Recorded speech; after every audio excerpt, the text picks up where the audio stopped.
이슈앤 피플 2부 시작하겠습니다. 사건앤 피플 시간입니다.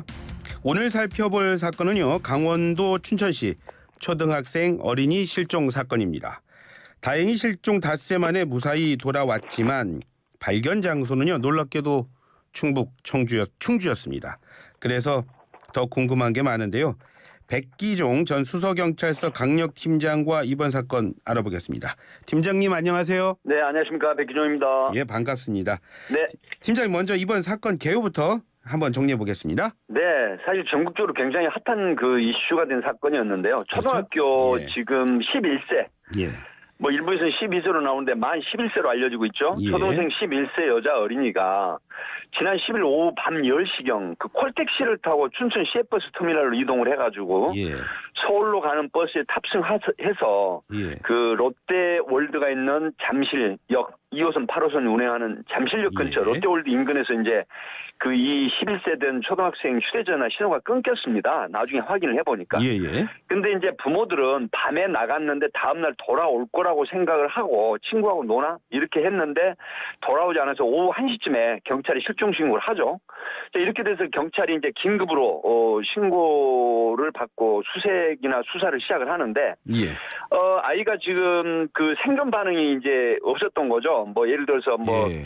우리가 성인이 말을 하면 뭐 신용카드라든가 아니면 그 대중교통을 이용한다는 여러 가지 교통카드나 아니면은 뭐 CCTV나 블랙박스 이런 부분들이 지금 감지가 안 된 거예요.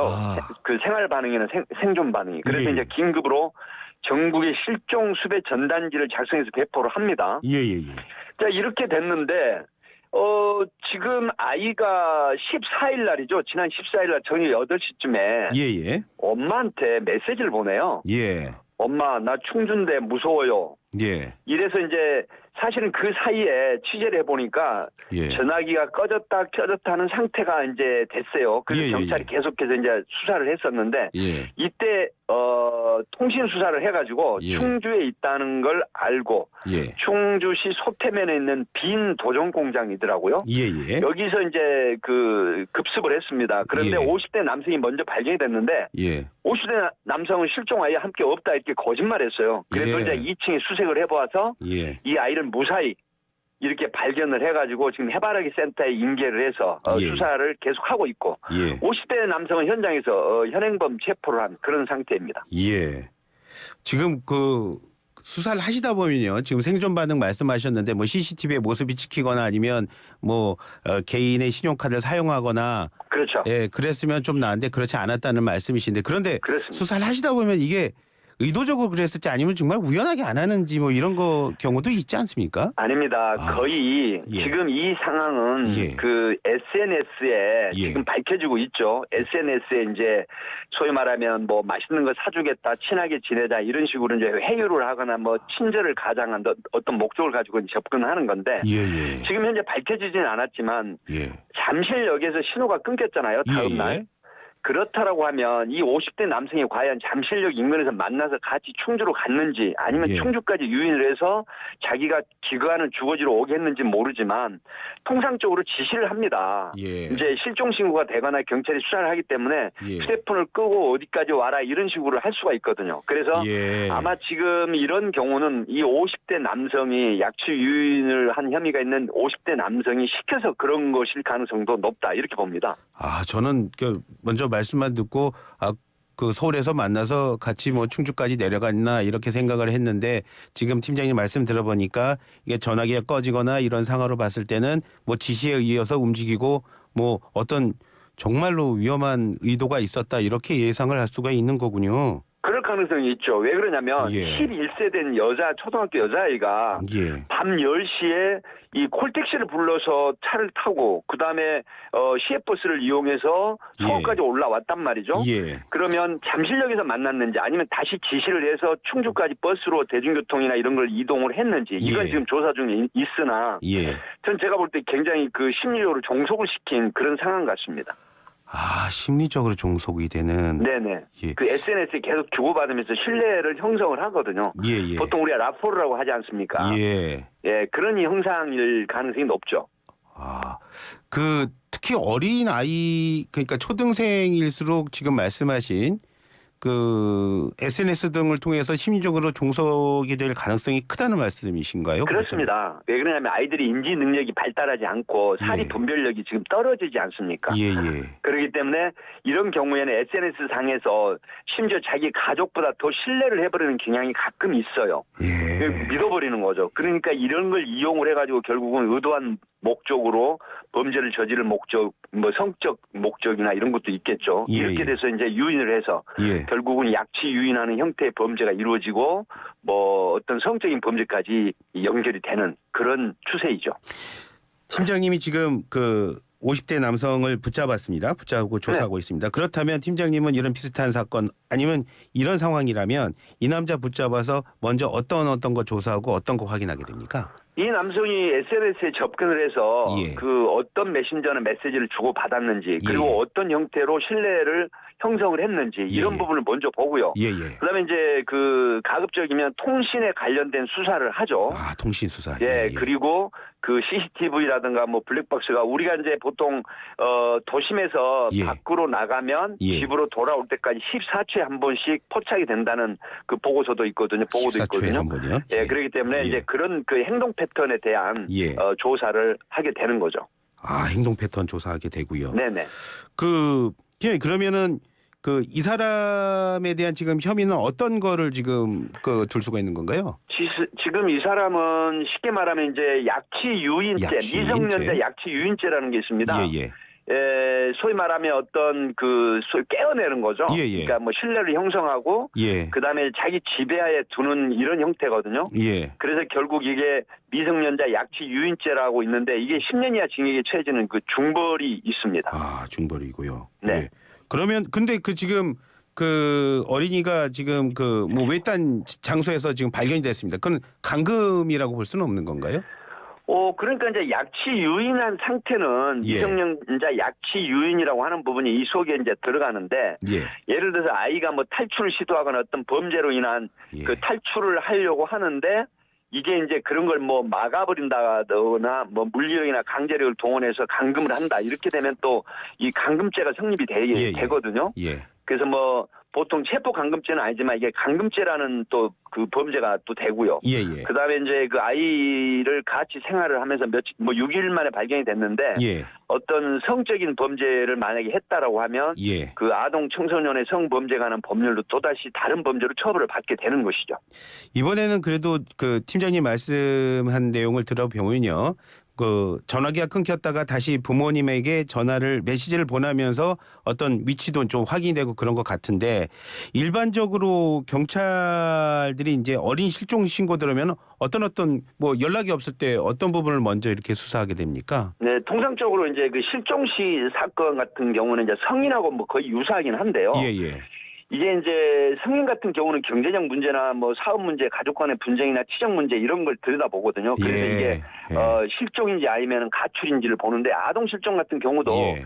이 가출인지 아니면 누군가로부터 유인되어서 실종되었거나 범죄 타깃으로 납치, 감금 이런 예. 협박의 수단으로 이루어지는 실종 범죄인지 이런 걸 판단해요. 예. 보통 이제 뭐 10세 미만 아이는 납치를 해가지고 감금시켜 놓고 보통 공갈을 하거든요. 예. 아이 만약 돈을 뭐 몇 억이나 몇 천을 주지 않으면 아이에게 무슨 그 뭐 피해가 갈 것이다 이렇게 협박을 하게 되면 부모가 정말 실신직전 가는 거죠. 그래서 그렇죠. 돈을 보내기도 하는 이런 예. 형태인데 결국은 19세 미만의 자를 이제 아동이라 하는데 아동 실종 같은 경우에는 예. 앞에서 말씀드린 그런 어떤 여러 가지 경우의 수를 포함해서 수사를 하는데 예. 통상적으로 이제 실종 지역 수색을 많이 하는 거고요. 예. 그다음에 그 긴급하게 그 배포 예. 인적 사항을 해서 사진까지 해서 이 배포를 하죠. 전단지를 뭐 신속하게 뿌리고 그다음에 재난 문자를 보내게 하는 이런 형태가 이루어지는 거죠.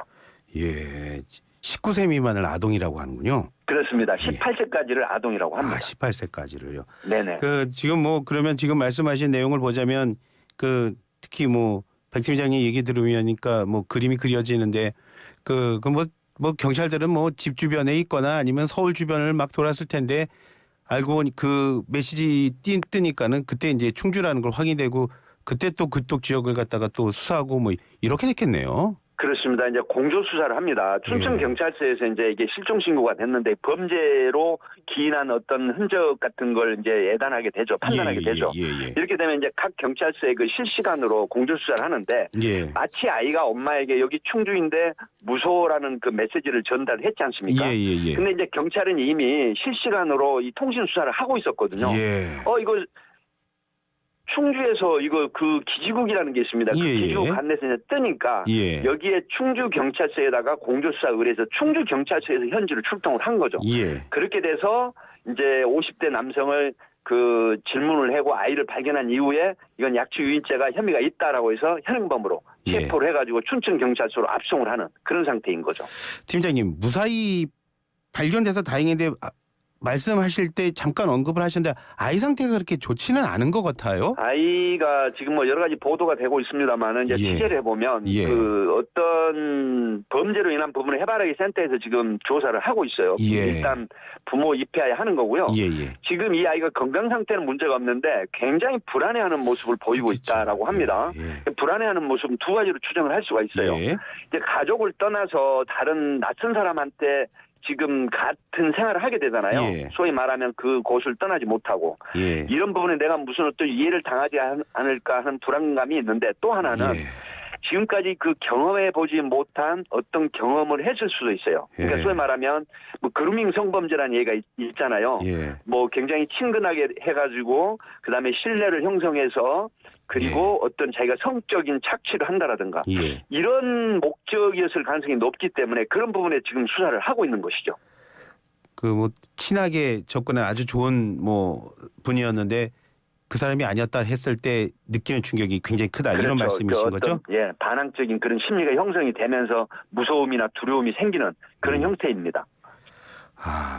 이번에 보니까는 뭐 재난 문자도 보내고요. 그다음에 뭐 네네. 인상착의도 공개했다고 하는데 이런 것들이 요즘 하는 것들이 효과가 좀 있다고 보세요? 팀장님 어떻게 보세요? 굉장히 효과가 있습니다. 예. 왜 그러냐면 재난 문자 같은 경우에는 많은 사람들한테 동시다발로 보낼 수가 있잖아요. 예. 그래서 여기서 많은 사람들이 이걸 인식을 하게 되죠. 예. 그래서 이제 아이가 있거나 또 아이가 없다 하더라도 관심을 갖게 되면서 예. 유사한 형태의 아이를 보거나 비슷한 예. 아이를 보게 되면 신고를 하게 되고요. 예. 그다음에 이보다 더 큰 거는 바로 예. 전단지 배포입니다. 전단지. 아이의 얼굴이라든가 예. 뭐 예를 들어서 뭐 후드티를 입고 이번에도 뭐 무슨 흰색 부츠를 입고 이런 거 있잖아요. 예. 키라든가 예. 그다음에 초등학생 뭐 11세라든가 예. 이런 게 사진까지 실려서 배포를 하게 되면 많은 예. 사람들이 각인이 됩니다. 뇌리에. 예. 그래서 이 아이가 혹시 뭐 어떤 범죄로 노출이 됐거나 아니면 실종이 됐는데 누군가가 이 범죄 이용하려고 하는 거구나 이런 경각심을 갖게 되면서 예. 유사한 비슷한 아이의 얼굴을 보면 바로 수사기관에 신고를 하는 이런 효과가 있기 때문에 예. 굉장히 전단지 배포는 그 실종 아동들에 대한 수사라든가 그다음에 성과에 기여를 하는 그런 저거죠. 예. 내용이죠. 말씀하셨지만 아이가 지금 정신적인 충격이 크다고 하지 않았습니까? 네, 그렇습니다. 이런 경우에 부모님 왜냐하면 네. 경험이 없으니까 또 다들 잘 모르시잖아요. 그리고 그렇습니다. 주변 분들도 네. 있는데 그래도 뭐 팀장님은 경험 많으시니까 네. 주변 분들 부모님들 이 아이의 정상적인 앞으로의 생활을 위해서 당장 뭐 어떤 도움을 줘야 할까요? 네, 이제 당장은 부모님이 가장 먼저 정신적인 안정을 취하게 하고요. 예. 그 다음에 그 아동 심리 상담가라든가 아니면 신경정신과 계통의 의사라든가 이런 분들이 심리 상담을 먼저 해봐야 됩니다. 예. 그래서 이제 물론 해바라기 센터에서 조사를 하면서 아동 전문가가 입회를 하거든요. 예. 그래서 이 아이가 6일 동안 어떤 피해가 있었는지 어떤 의식 속에 어떤 심리 상태에 어떤 트라우마를 입을 만한 이런 상처를 입었는지 이런 예. 부분들을 조사를 하게 되기 때문에 예. 그런 결과에 의해서 신경정신과 계통이나 아동 심리 상담을 통한 치유를 해야 됩니다. 소위 우리가 흔히 말하는 힐링을 해야 되는 거예요. 예. 그래서 이런 걸 먼저 해줘야만이 나중에 아이가 성장을 하면서 트라우마가 줄어들고 예. 그다음에 다시는 이런 형태의 그 메신저나 소위 그루밍 성범죄의 의도성 있는 이런 어떤 채팅이나 메시지나 메신저에 의한 예. 낚시질처럼 당하지 않는 이런 예. 걸 예방하는 그런 필요가 있는 것이죠. 이런 일 안 일어나려면 뭐 근본적으로 뭐가 필요할까요, 팀장님? 가장 먼저 필요한 건 부모님의 관심입니다. 예. 부모님의 관심이 이제 느슨해졌을 때 아이들이 그 어떤 외로움이라든가 아니면 뭔가 자기 일을 풀어버리고 싶은 심리를 발산하게 되거든요. 예. 근데 주변에 친구도 그런 대상이 없다, 가족도 없다 그렇게 되면 결국 아이들이 요즘 다 휴대폰을 가지고 있지 않습니까? 예. 그래서 메신저, 메시지, 채팅 이런 거에 이제 들어가게 되거든요. 예. 이랬을 때 아까 제가 말씀드린 어떤 라포르 같은 형성이 됐을 때 오히려 가족이나 친구들보다 메시지나 메신저를 통한 채팅을 더 예. 신뢰를 하게 되면서 예. 한 번도 본 적이 없는 사람에게 넘어가고 유혹에 빠져버리고 이런 형태가 되거든요. 그래서 예. 가장 먼저 저는 같이 사는 가족의 관심 그리고 예. 대화 예. 그리고 때때로 아이들이 휴대하고 있는 휴대폰 같은 걸 동의를 얻어서 검색을 해본다라든가 예. 이런 것들이 사전적으로 필요하다 이렇게 말씀드립니다. 백 팀장님 말씀 잘 들으셨죠? 주변 분들 특히 가족들의 관심이 더욱 필요한 때고요. 우리 아이들 또 스마트폰 가지고 있습니다. 스마트폰 가지고 있는 우리 아이들에게 문자 한 번씩 보내주는 그래야 되겠네요. 그렇습니다. 예, 청취자 여러분의 이해 오늘 백 팀장님 말씀이 많은 도움 되셨을 겁니다. 오늘 말씀 감사합니다. 네, 감사합니다. 네, 지금까지 백기종 전 수서경찰서 강력팀장이었습니다.